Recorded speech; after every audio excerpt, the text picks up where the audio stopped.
years ago, I think. చాలా మంది కొత్త వాళ్ళు ఉన్నారు. So good to see you all again. Gautam is here. అయితే ఒక చాలా సంతోషకరమైన విషయం ఏంటంటే చాలామందికి మేము తెలియదు, మమ్మల్ని చూడలేదు, కానీ మీరు చాలా రెగ్యులర్గా ప్రార్థన చేస్తూ ఉన్నారు. So thank you so much. Our official spokesperson ఇక్కడ ఉన్నారు, ఆంటీ గారు ఎలిజబెత్. మీకు అప్డేట్స్ ఇస్తూ ఉంటారు, and then you pray for us. So we thank you so much. It means a lot to us. ఇంకో విషయం ఏంటంటే ఇక్కడ మేము ఉన్నప్పుడు we feel like at home. ఎందుకంటే మా చర్చ్లో కూడా similar pattern. And so thank you. ఇక్కడ మీరు చాలా ఫెయిత్ఫుల్గా ఉన్నారు, దేవుళ్ళు ఎదుగుతూ ఉన్నారు. దాన్ని బట్టి దేవునికి వందనాలు తెలియజేస్తున్నాము. And thank you all. మన దేవుని వాక్యంలోని క్లుప్తంగా న్యాయాధిపతుల గ్రంథము, నేను చాలా వరకు తెలుగులో మాట్లాడతాను ఎందుకంటే అలవాటు పోయింది. అయితే ఇంగ్లీష్లో కూడా టెక్స్ట్ ఉంటుంది, మీరు దయచేసి చూడండి. ఓకే. న్యాయాధిపతులు 9వ అధ్యాయము 8-9 వచనాలు. The book of judges chapter 9 verses 8 and 9. ఎవరన్నా చదివి సహాయం చేయగలరా? చెట్లు తమ మీద రాజును ఒకరిని అభిషేకించుకొనవలెనను మనస్సు కలిగి బయలుదేరి మమ్మును ఏలుమని ఒలీవ చెట్టు అడగగా, ఒలీవ చెట్టు దేవునిని మానవులను దేనివల్ల నరులు సన్మానించుదురో నా తైలము నీయక మాని చెట్ల మీద రాజునై ఉండి ఇటు అటు ఊగుటకు నేను వచ్చేదనా అని వాటితో అనెను. ఓకే, చిన్న ప్రార్థన చేసుకుందాం. ప్రభా, ఈ సమయంలో మీ వాక్యాన్ని మాకు ఇచ్చారు, మీకు వందనం. ఇంతవరకు మీరు ఇచ్చిన మంచి సహవాసాన్ని బట్టి మీకు వందనములు ప్రభా. అయితే ఈ సమయంలో మీ వాక్యం ద్వారా మీరే మాతో మాట్లాడండి దేవా. ఇక్కడ మేము ఒక్కొక్కరము చేరి ఉన్నాము మీ సన్నిధికి తండ్రి. దేవా, మేము ఎలాంటి యోగ్యత అర్హత లేని వారము తండ్రి. అయితే మీ దాసుడు చెప్పినట్టుగా ప్రభా, మరి మీరు మమ్మల్ని ప్రేమించి రక్షించుకున్నారు తండ్రి. మా జీవితాల్లో మేము ఏ విధంగా మీ కొరకే జీవించాలో మాకు తెలియజేయమని ఇక్కడున్న వారందరితో, మమ్మల్ని అందరితో ప్రత్యేకంగా మీరు మాట్లాడి మమ్మల్ని దీవించమని, ఈ సమయంలో బలహీనుని తండ్రి మీ యొక్క కృపలో నన్ను జ్ఞాపకం చేసుకుని మీ రక్తాన్ని ప్రోక్షించి తండ్రి మీ శక్తిని నాకు దయచేయమని, నాతో తర్వాత నా ద్వారా మాట్లాడమని ఈ ప్రార్థన మా ప్రభు యేసుక్రీస్తు ప్రార్థిస్తున్నాం తండ్రి, ఆమేన్. ఇక్కడ మనం ఒక విషయాన్ని మనం చూస్తూ ఉన్నాం. చెట్లు అన్నీ వచ్చి ఒలివ చెట్టుతో మాట్లాడుతూ ఉన్నాయి. చెట్లు దేని కొరకు చూస్తూ ఉన్నాయంటే ఒక రాజు కొరకు చూస్తూ ఉన్నాయి. అయితే ఒలివ చెట్టు ఏం చెప్పిందంటే వాటితో, నేను సృష్టింపబడిన ఉద్దేశము ఒకటి ఉంది. అదేంటంటే మొట్టమొదటిగా దేవునికి నేను మహిమకరంగా జీవించాలి. తర్వాత రెండవది మనుషులకు ప్రయోజనకరంగా నేను ఉండాలి. సో ఈ ఆలోచనలు మన మనసులో ఉంచుకుందాము ఈ స్టడీ చేసేటప్పుడు. మన జీవితాల్లో కూడా దేవుడు ప్రతి ఒక్కరిని ఒక ప్రత్యేకమైన ఉద్దేశంతో చేశాడు. దాన్ని మనం కనుక్కోవాలన్నమాట. తర్వాత రెండవ స్లైడ్లో మనం చూస్తే దేవుని వాక్యంలో నిజంగా ఒలీవ చెట్టు గురించి చాలా విషయాలు చెప్పబడ్డాయి. దేవుని వాక్యంలో దేనితో కంపేర్ చేసి మాట్లాడితే దానికి చాలా ప్రత్యేకత, ప్రాముఖ్యత ఉన్నట్టుగా మనం గుర్తించాలి. కీర్తనలు 52:8 చూస్తే, నేనైతే దేవుని మందిరంలో పచ్చని ఒలివ చెట్టు వలె నున్నాను, నిత్యము దేవుని కృపయందు నమ్మిక ఉంచున్నాను. కాబట్టి మనము ఒలివ చెట్లతో పోల్చబడ్డాము. తర్వాత ఇస్రాయెల్ దేశంలో నిజంగా మనం గమనిస్తే ఇక్కడ కొంతమంది వెళ్ళి ఉండవచ్చును. మనకు చాలా కామన్గా కనిపించే ఒక సైట్ ఏంటంటే ఎక్కడ పడితే అక్కడ ఒలివ చెట్లు ఉంటాయి. నిజంగా ఇశ్రాయేల్ దేశము ఫ్లాట్గా ఉంటుంది, చాలా కొండలు తర్వాత లోయలు ఉంటాయి. అయితే వాళ్ళు ఎక్కడైనా స్థలం దొరికితే దాన్ని కొద్దిగా క్లీన్ చేసి దాంట్లో ఒలివ చెట్లు వేస్తారు. ఎందుకంటే బైబిల్లో దేవుడు దానికి చాలా ప్రత్యేకత ఇచ్చారు. ఇశ్రాయేల్ దేశంలో కూడా దానికి చాలా విలువను ఇస్తారు. ఒలివ పండ్లు వేరే వేరే రంగుల్లో ఉంటాయి. They are of different colours. కొన్ని నల్లగా ఉంటాయి, డార్క్గా ఉంటాయి, తర్వాత కొన్ని గ్రీనిష్. తర్వాత ఇశ్రాయేల్ దేశంలో ఎక్కడ చూసినా కూడా వి ఫైండ్ ఆలివ్ ప్రెసెస్.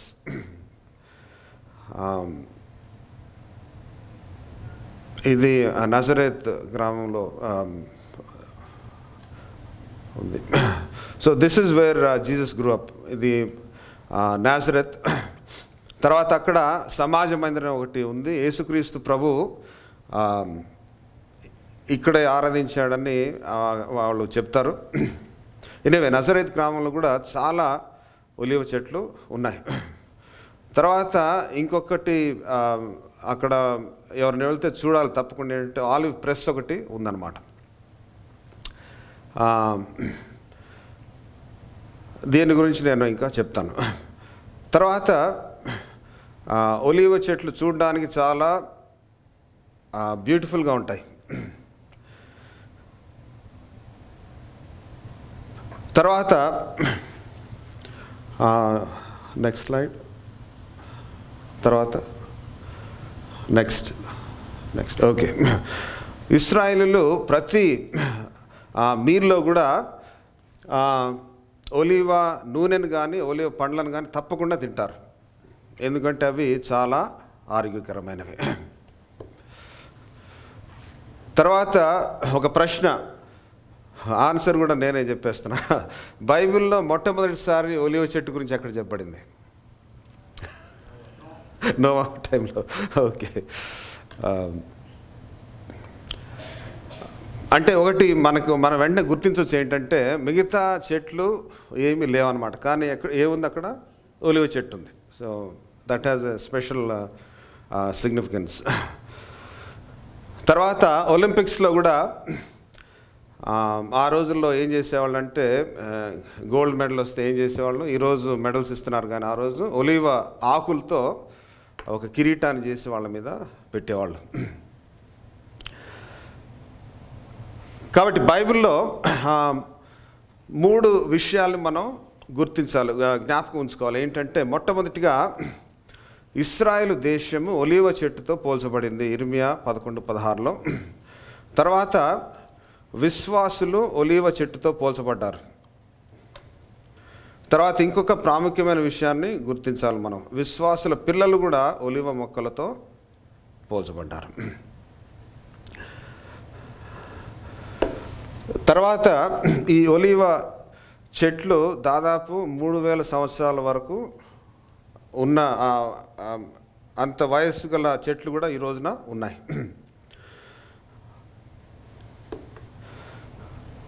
తర్వాత ఒలివ చెట్లకు ఉండే ఒక గుణం ఏంటంటే చాలా పక్క నుండి మొక్కలు మొలుస్తూ ఉంటాయి, ఆలివ్ షూట్స్ వస్తూ ఉంటాయి అన్నమాట. కాబట్టి అది చనిపోవటం చాలా కష్టం. తర్వాత ఇంకొక విషయాన్ని మనం గమనిస్తే ఇశ్రాయేల్ దేశంలో నీళ్లు అసలు దొరకవు, చాలా కష్టం. కానీ ఈ నేల కూడా ఎలా ఉంటుందంటే చాలా ఇసుకతో ఉంటుంది, తర్వాత రాళ్ళు రప్పలు. కానీ అలాంటి స్థలాల్లో కూడా ఒలివ చెట్టు చాలా చక్కగా పెరుగుతూ ఉంటుంది. తర్వాత చూడండి, ఇలాంటి స్థలాల్లో వేరే చెట్లు పెరగడం చాలా కష్టం, కానీ ఒలివ చెట్టు చాలా చక్కగా పెరుగుతుంది. దాని ఆకులు పచ్చగా ఉంటాయి. తర్వాత దాని టైంలో అది ఫలాలు తప్పకుండా ఇస్తూ ఉంటుంది. తర్వాత నెక్స్ట్ స్లైడ్ చూస్తే ఇలాంటి రాళ్ళు ఉండే స్థలంలో కూడా ఒలివ చెట్లు చాలా చక్కగా పెరగటాన్ని మనం గమనించవచ్చు. ఒలివ చెట్టును ఒకవేళ కట్ చేసినా కూడా ఏమవుద్దంటే దాని నుండి వేరే మొక్క మొలుస్తుంది అన్నమాట. ఇంకొక అద్భుతమైన విషయం ఏంటంటే, ఒక స్థలంలో ఒలివ చెట్లను నరికేసి పూర్తిగా వాటిని కాల్చేశారు. కాల్చేసినా కూడా ఏమవుతుంది, ఇక్కడ దాని నుండి ఒలివ మొక్కలు మొలుస్తూ ఉన్నాయి. కాబట్టి మనము ఒలివ చెట్ల వలె ఉన్నాము అంటే దాని అర్థము చాలా లోతైన అర్థం ఏంటంటే, మనలో నిత్య జీవం ఉన్నది.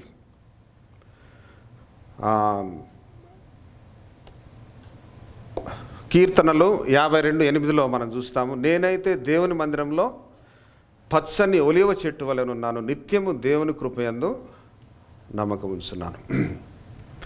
నిజంగా ఒలివ చెట్టు మనకు చాలా పాఠాలు నేర్పిస్తూ ఉంది. చాలా సులభంగా అది చనిపోదు. తర్వాత వచనంలో మనం గమనిస్తే, నేనైతే దేవుని మందిరంలో పచ్చని ఒలివ చెట్టు వలె ఉన్నాను, నిత్యము దేవుని కృపయందు నమ్మిక ఉంచున్నాను. చూడండి, ఇక్కడ ఒలివ చెట్టు జీవము అది ఏ స్థలంలో పెరుగుతుందో దాని మీద ఆధారపడి ఉండదు. అది ఎటువంటి స్థలమైనా సరే కదా, రాళ్ళు ఉన్నాయి, తర్వాత అది కట్ చేయబడింది, తర్వాత అది కాల్చబడింది, తర్వాత ఎడారిలో అది వేయబడింది, కానీ అది చాలా పచ్చగా ఫలిస్తూ ఉంటుంది. మనమే నేర్చుకోవచ్చు కదా. దేవుడు కొన్నిసార్లు మనల్ని అంతా ఎప్పుడు హ్యాపీగా అన్నీ మనకు కావాల్సినవి ఇస్తూ ఉండడు.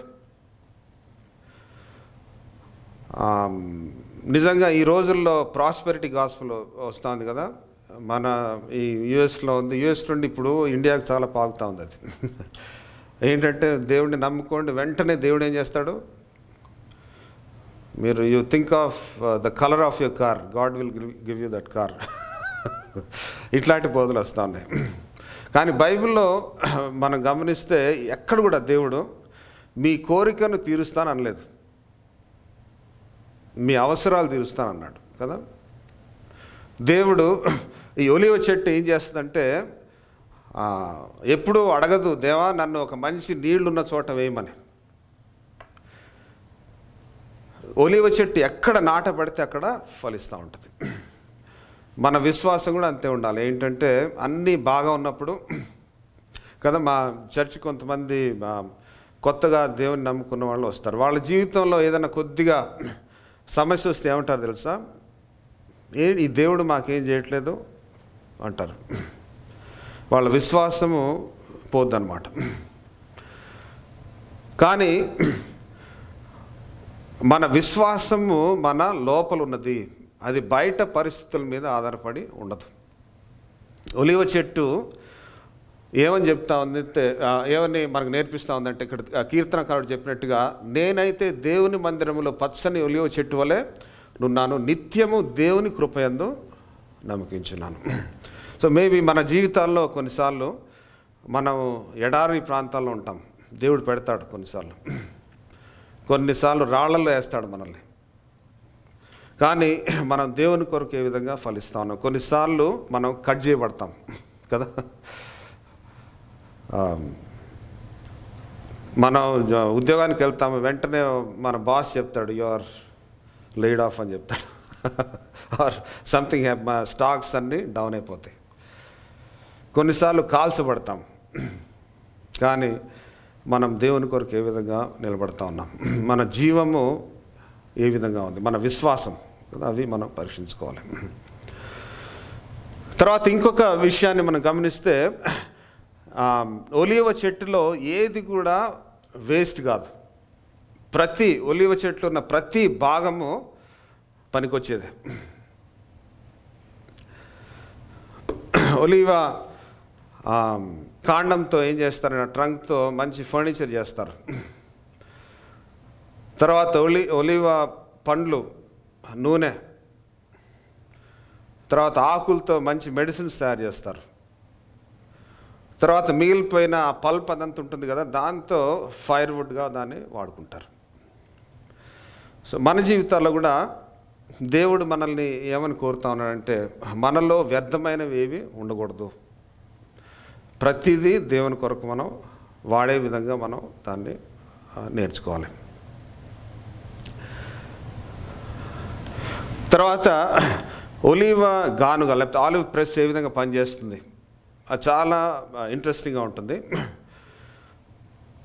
అది కొద్దిగా నేను చెప్తాను. కొంతమందికి బోర్ కొడుతుంది, కొంతమందికి తెలిసిన విషయాలే, బట్ లెట్స్ రిమైండ్ అవర్స్.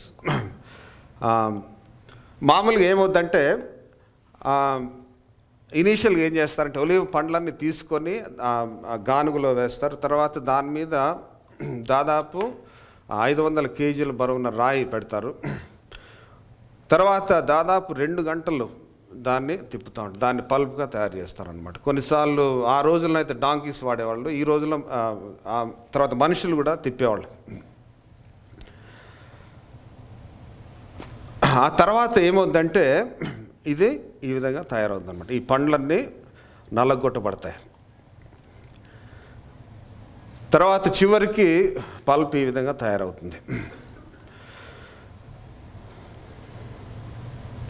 తర్వాత ఈ పల్ప్ని తీసి ఏం చేస్తారంటే ఈ గోనె సంచులు ఉంటాయి కదా, మన తెలుసు కదా, వాటితో చేసిన ఒక బ్యాగ్స్ లాగా ఉంటాయి అన్నమాట. వాటిలో పెడతారు. పెట్టి వాటిని ఈ విధంగా తయారు చేస్తారు. తర్వాత కొన్నిటిని ఒకదాని మీద ఒకటి పెట్టేసి దాని మీద పెద్ద బరువు పెడతారనమాట.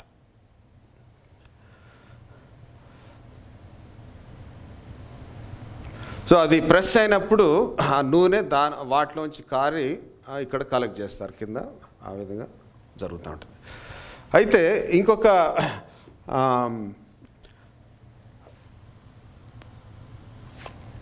సాధారణంగా ఇక్కడ చూపెట్టబడిన పద్ధతి వాడతారు, ఇలాంటి గానుగను వాడతారు. చెప్తాను. Okay, next slide please. ఇక్కడ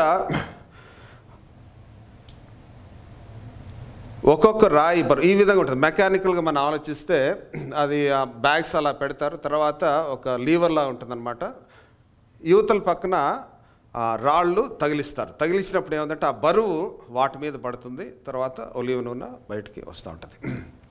ఒక్కొక్క రాయి బరువు దాదాపు 800 కేజీలు, ఆల్మోస్ట్ 1 క్వింటల్, అంతేనా? 10 క్వింటల్స్. ఓకే. అయితే ఒకటి మనం గమనించాలి ఏంటంటే ఈ ఒలీవ నూనె 3 సార్లు తీయబడుతుంది. మొట్టమొదటిగా ఏ బరువు లేకుండా ఆ పల్ప్ను తీసుకున్న తర్వాత ఆ బ్యాగ్స్లో పెట్టి ఆ విధంగా దాన్ని ఊరికే ఉంచుతారు, ఏ బరువు పెట్టరు. అప్పుడు నూనె బయటకు వస్తూ ఉంటుంది. దాన్ని కలెక్ట్ చేస్తారు. తర్వాత ఒక్క రాయిని తగిలిస్తారు. తర్వాత సెకండ్ టైం నూనె వస్తుంది అన్నమాట. తర్వాత మూడోసారి 3 రాళ్ళు బరువులు పెడతారు. ఎందుకు ఈ విధంగా చేస్తారు అంటే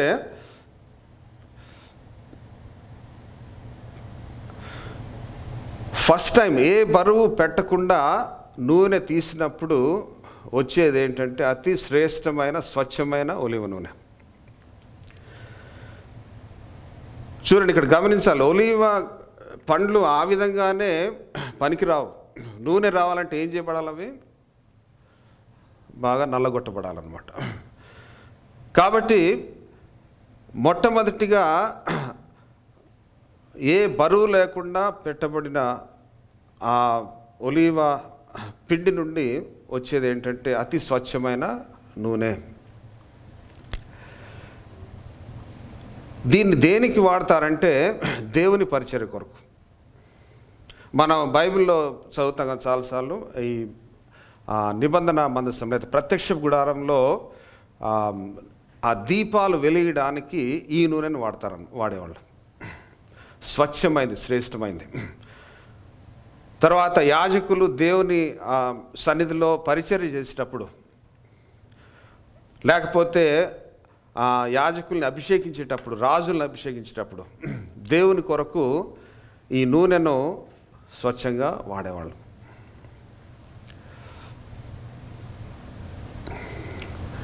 తర్వాత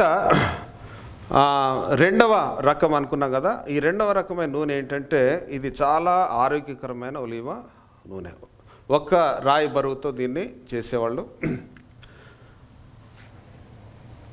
దీన్ని వంటలో వాడతారు, తర్వాత మెడిసిన్స్లో కూడా వాడతారు. తర్వాత 3వసారి 3 రాళ్ల బరువుతో నూనెను తీసేవాళ్ళు.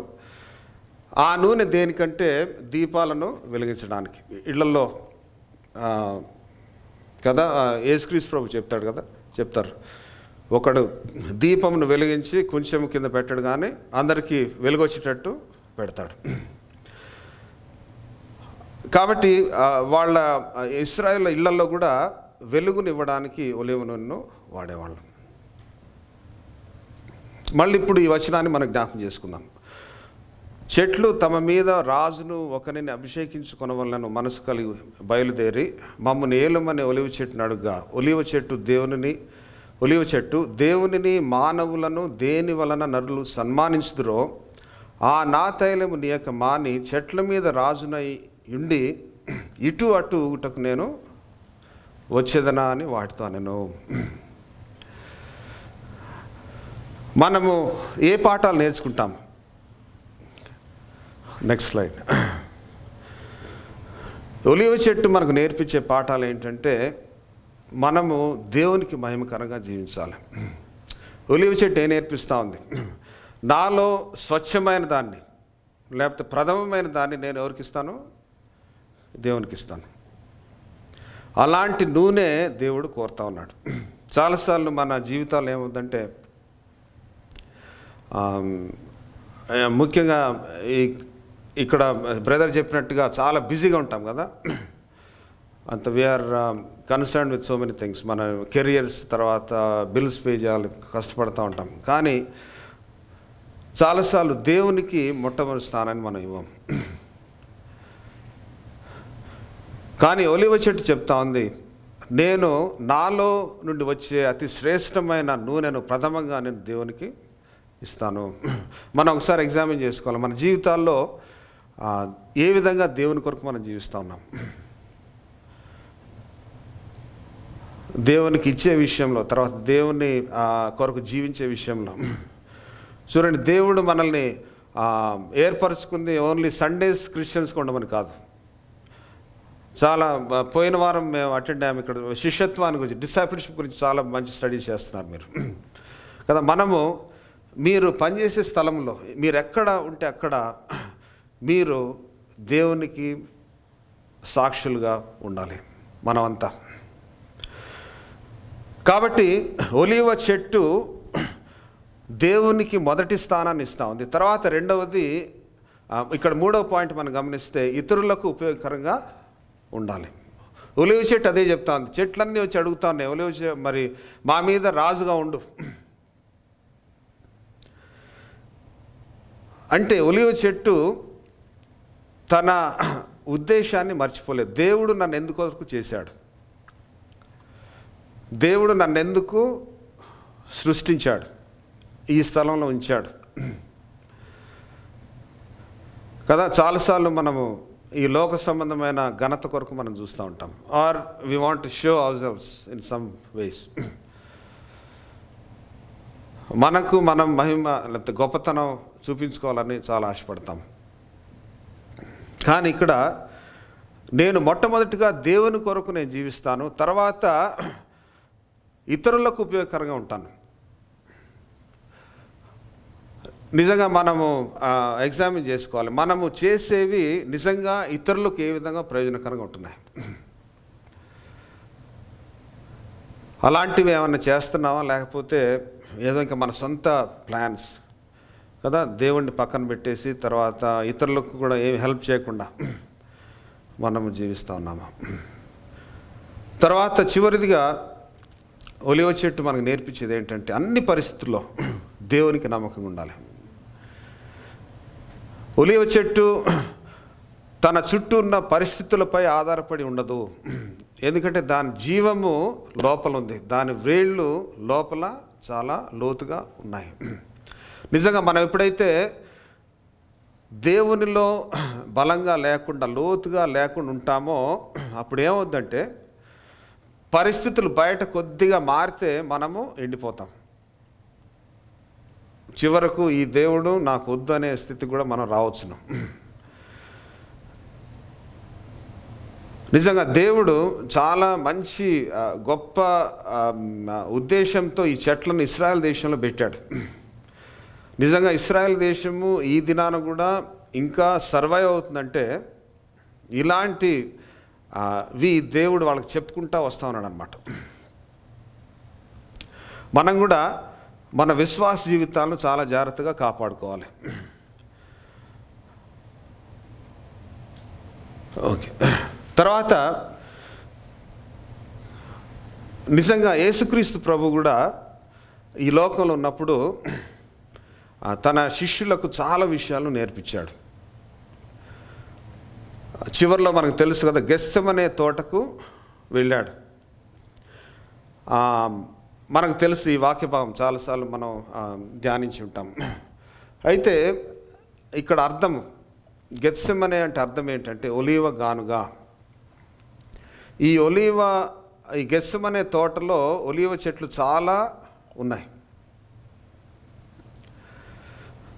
ఇక్కడ మనం చూస్తాం 36వ వచనంలో 37వ వచనం, పేతురును జెబెదయి 2 కుమారులను వెంట పెట్టుకుని పోయి దుఃఖపడుటకును చింతాక్రాంతుడగుటకును మొదలు పెట్టెను.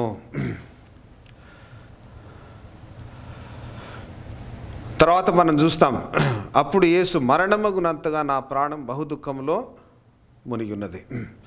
మీరు ఇక్కడ నిలిచి నాతో కూడా మెలకుగా ఉండుడని వారితో చెప్పి కొంత దూరం వెళ్ళి సాగిలపడి, నా తండ్రి, సాధ్యమైతే ఈ గిన్నె నా యొద్ద నుండి తొలగిపోనేమో, అయినను నా ఇష్ట ప్రకారం కాదు, నీ చిత్త ప్రకారమే.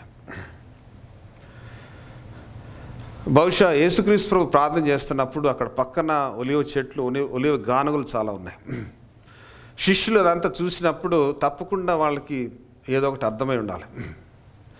ఇక్కడ యేసుక్రీస్తు ప్రభు ఏమంటున్నారు? నా ఇష్టం కాదు, దేవుని చిత్తం జరగాలి. అక్కడ ఒలివ చెట్టు కూడా అదే విషయం చెప్పింది. ఏంటి? మీరు నన్ను రాజుగా ఉండమని కోరుతున్నారు, కానీ నేను మొదటిగా ఎవరికి మహిమకరంగా ఉండాలి? దేవునికి మహిమకరంగా ఉండాలి. తర్వాత నా చుట్టూ ఉన్న వాళ్ళకి నేను ప్రయోజనకరంగా ఉండాలి. అందుకనే దేవుడు నన్ను చేశాడు. అది నేను పక్కన పెట్టి నా ఇష్టం వచ్చినట్టు జీవించడానికి అవకాశం లేదు. యేసుక్రీస్తు ప్రభు తన శిష్యులకు నేర్పించిన విషయం కూడా అదే. ఏంటంటే, ఏ విషయంలో అయినా నేను దేవుని చిత్తాన్ని నెరవేరుస్తాను, నా ఇష్టము కాదు, నీ చిత్త ప్రకారమే.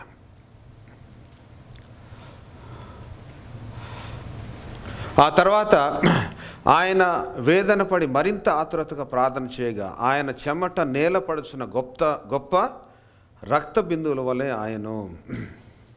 ఒలీవ పండ్ల నుండి నూనె రావాలంటే అది చాలా మెత్తగా చేయబడాలి, లేకపోతే నూనె బయటికి రాదు. ఇక్కడ యేసుక్రీస్తు ప్రభు చేసిన గొప్ప కార్యం ఏంటంటే, ఆయన ఈ ప్రార్థన చేస్తున్నప్పుడు ఏమైంది? ఆయన చెమట నేల పడుచున్న గొప్ప రక్త బిందువుల వలె ఆయన మీద ఒక పెద్ద బరువు పెట్టబడింది అన్నమాట.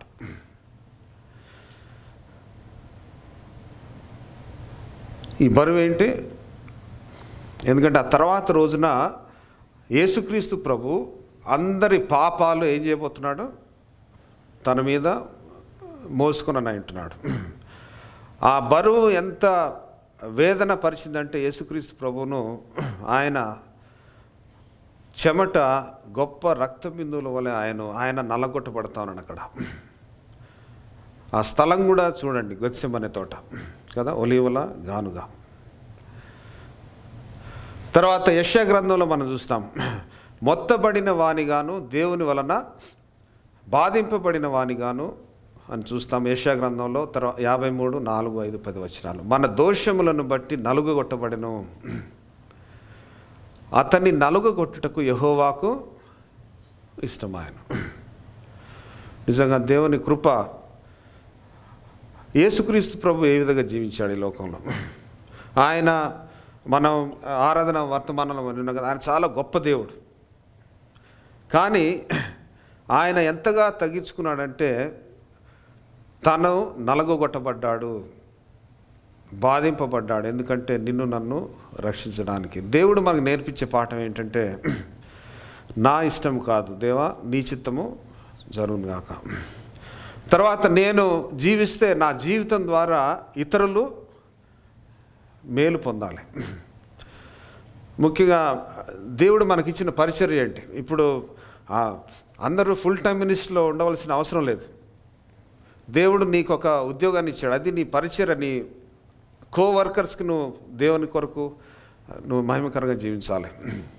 లేకపోతే ఫ్యామిలీస్ ఉన్నాయి, నీ హస్బెండ్స్ అండ్ వైఫ్స్, తర్వాత పిల్లలకు పరిచర్య చేయాలి, వాళ్ళకి ప్రయోజనకరంగా ఉండాలి. తర్వాత ఇతరులకు, సంఘంలో దేవుడు నిన్ను చేర్చాడు, నీవు ఏ విధంగా దేవుని కొరకు వాడబడతా ఉన్నావు. తర్వాత మనం శిష్యత్వాన్ని గురించి చదువుతా ఉన్నాం కదా, మీరు చేస్తూ ఉన్నారు. మన జీవితంలో గురేంటి? 2 కొరింథీ 3:18, కొరింథీయులకు రాసిన 2వ పత్రిక 3:18 ప్రకారం ఏంటంటే, చివరి లైన్ చదువుతా. ప్రభువుకు ఆత్మ చేత ఆ పోలికగానే మార్చబడుతున్నాము. ఎవరి పోలికలకు మార్చబడుతూ ఉన్నాము? దేవుని పోలికలోనికి. కాబట్టి మనం దేవుడిని వాక్యం చదువుతా ఉన్నాము, చర్చ్కి వస్తూ ఉన్నాము, స్టడీస్ చేస్తూ ఉన్నాము. మన ఎయిమ్ ఏంటి?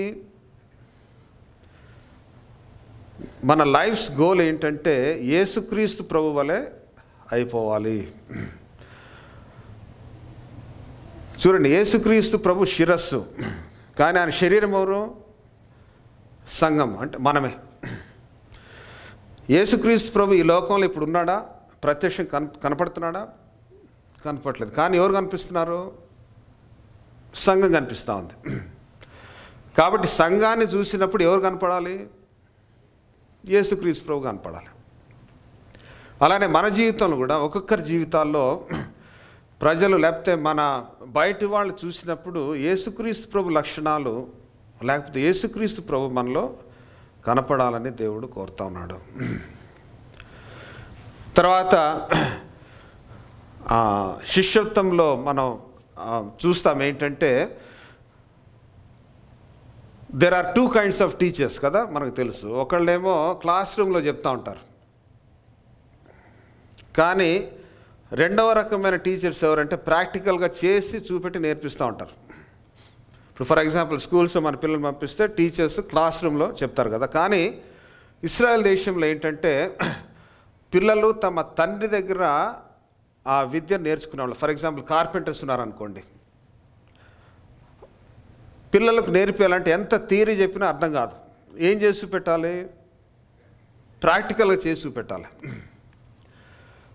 కాబట్టి యేసుక్రీస్తు ప్రభు చేసిన పని కూడా అదే అనమాట. ఏంటంటే మన ఈ రోజుల్లో గురూస్ లాగా ఏదో చెట్టు కింద కూర్చొని కదా అందరినీ పిలిచి ఏదో ఒక 2 గంటలు చెప్పి వాళ్ళని పంపించలేదు. యేసుక్రీస్తు ప్రభు ఏం చేశాడంటే శిష్యుల్ని పిలిచాడు, తన వెంట పెట్టుకొని వారితో జీవించాడు 3.5 సంవత్సరాలు. యేసుక్రీస్తు ప్రభు చేసినవి, ఆయన మాట్లాడే విధానము, ఆయన ఏ విధంగా వ్యక్తులు వచ్చినప్పుడు వాళ్ళతో మాట్లాడుతూ ఉన్నాడు, కొన్ని పరిస్థితుల్లో ఏ విధంగా నిర్ణయాలు తీసుకున్నాడు, ఇవన్నీ ఎవరు చూస్తూ ఉన్నారు? శిష్యులు చూస్తూ ఉన్నారు. కాబట్టి యేసుక్రీస్తు ప్రభు ఉద్దేశం ఏంటంటే నేను పరలోకానికి వెళ్ళిపోయిన తర్వాత ఈ శిష్యులు నా వలే ఉండాలి. ఆ శిష్యులు ఆ గురి కూడా అదే ఏంటంటే నేను నా గురువు లేకపోతే నా బోధకుడిలాగా ఉండాలి. బోధకుడు జీవించినట్టు జీవించాలి. అందుకే యేసుక్రీస్తు ప్రభు చాలాసార్లు చేసి చూపెడతాడు, ఇదిగో ఈ విధంగా ప్రార్థన చేయండి మీరు అని ఆయన ప్రార్థన చేశాడు అక్కడ. ఇంకోసారి ఏమైంది, ఆయన ఇదిగో శిష్యులు కొట్టుకుంటా ఉన్నారు, ఏంటి ఎవరు గొప్ప మాలో అంటే ఆయన ఏం చేసి చూపెట్టాడు? ఒక గిన్నెను తీసుకొని నీళ్లు టవల్ కట్టుకొని వాళ్ళ పాదాలు కడిగారు కదా. మన జీవితంలో కూడా శిష్యులముగా ఉండాలంటే మనం బైబిల్ ఎంత నేర్చుకున్నా అది ప్రయోజనము లేదు. కానీ ఆ బైబిల్ మనలో పనిచేస్తే నిజంగా యేసుక్రీస్తు వలె మనం మార్చబడతా ఉంటే దేవుడు మహిమ పొందుతాడని మనం నేర్చుకుంటాం. నిజంగా నా జీవితంలో కూడా నేను పరీక్షించుకుంటే చాలా విషయాల్లో నేను తప్పిపోతా ఉన్నాను. అందుకే మనం పరీక్షించుకోవాలి, నేను ఎంతవరకు యేసుక్రీస్తు వలె నేను కనపడతా ఉన్నాను. తర్వాత స్లైడ్ మనం చూస్తే యేసుక్రీస్తు ప్రభు ఏమన్నారు, మరియు ఆయన అందరితో ఇట్లా, ఎవడైనాను నన్ను వెంబడింప కోరినడల తన్ను తాను ఉపేక్షించుకొని ప్రతిదినము తన శిలువనెత్తుకొని నన్ను వెంబడింపవలను. శిష్యునిగా ఉండటం చాలా కష్టం. మిగతా మార్గాలు మతాలు ఏం చెప్తున్నారంటే దేవుణ్ణి వెంబడించండి, మీ కోరికలు దేవుడు తీరుస్తాడు. యేసుక్రీస్తు ప్రభువారు ఏం చెప్తున్నారు, నన్ను వెంబడించండి, కానీ దాని కండిషన్ ఏంటంటే మీకు మీరు చచ్చిపోవాలి. సిలువను ఎత్తుకున్న వ్యక్తి చనిపోయిన వాడితో లెక్క. ప్రతి దినము తన సిలువను ఎత్తుకుని నన్ను వెంబడించవాలని. నిజంగా ఈ ఒలివ చెట్టును వేరే చెట్లు చెడిగినప్పుడు మనమైతే ఏం చేస్తాంటో, ఓకే నో ప్రాబ్లం, నాకు మంచి సీట్ ఒకటి తయారు చేయండి, దాని మీద కూర్చుంటా నేను అనేవాళ్ళం మేము. కానీ ఒలివ చెట్టు దేవుడు దాన్ని సృష్టించిన ఉద్దేశాన్ని మర్చిపోలేదు. యేసుక్రీస్తు ప్రభువారు ఏమంటున్నారంటే, నా ఉద్దేశము వేరే, మీరు నన్ను వెంబడించాలి, నేను చేసినట్టుగా మీరు చేయాలి, నా వలె మీరు అయిపోవాలి. యేసుక్రీస్తు ప్రభు శిష్యులు 12 మంది ఉన్నారు కదా. 12 మందిలో I think except for John the apostle, మిగతా వాళ్ళంతా దేవర్ మార్టర్డ్ కదా, దేవర్ కిల్డ్. పేతురు ఇక్కడ పేతురుని అతి ఘోరంగా క్రూరంగా సిలువ వేశారు. పేతురు ఇంతకుముందు ఎట్లున్నాడంటే చాలా గర్వం, అహంకారం. కానీ యేసుక్రీస్తుని 3.5 సంవత్సరాలు వెంబడించాడు. ఒకానొకసారి అయితే యేసుక్రీస్తు ఎవరో నాకు తెలియదు అన్నాడు. కానీ అలాంటి పేతురు ఎలాగ మారిపోయాడంటే తన ప్రాణాన్ని కూడా పెట్టేశాడు. ఒలివ చెట్టు నూనెను ఇవ్వాలంటే, లేకపోతే ప్రయోజనకరంగా ఉండాలంటే దాన్ని స్పెండ్ చేసుకోవాలి. అదేవిధంగా మన జీవితాల్లో కూడా మనము దేవునికి మహిమకరంగా, తర్వాత మనుషులకు ప్రయోజనకరంగా ఉండాలంటే మనము చచ్చిపోవడానికి సిద్ధంగా ఉండాలి, మనం నల్లగొట్టబడాలి. ఆ విధంగా జీవించడానికి దేవుడు సాయం చేయను గాక. దేవుడు తన వాక్యాన్ని దీవించును గాక.